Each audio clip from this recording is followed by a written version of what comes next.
Hey everyone, Mr. Newman here. We're doing practice benchmark 2, form D, and this is number 4.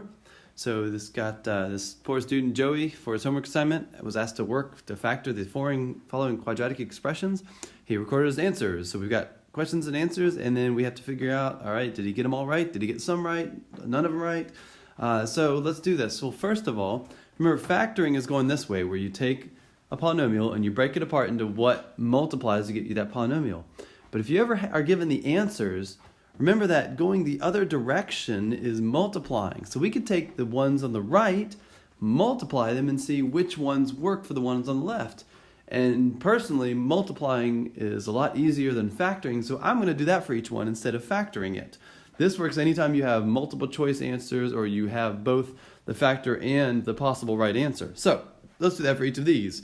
What you need to do here, when you're multiplying them, you need to multiply, we can multiply that 3 into x minus 4 first.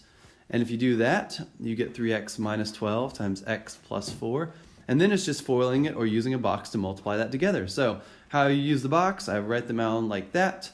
Multiply to get inside the squares and add them all together. Well, 12 and negative 12 add up to 0, so I get 3x squared minus 48.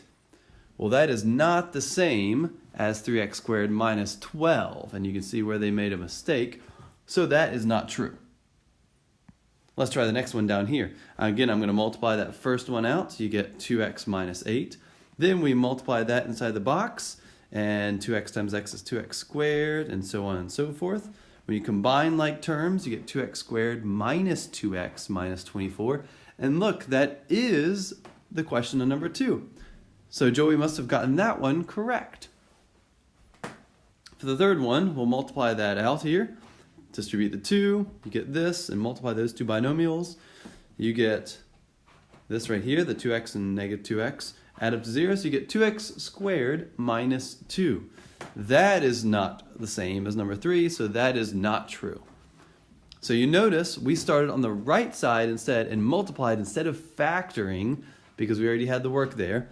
And now we just have to read through the questions and see which ones are correct. Well, A can't be right because it says they're all correct. Nope, they're not all correct. B is also wrong because it says none of them are correct. And we know that, well, at least one of them is true. Number 2 is correct.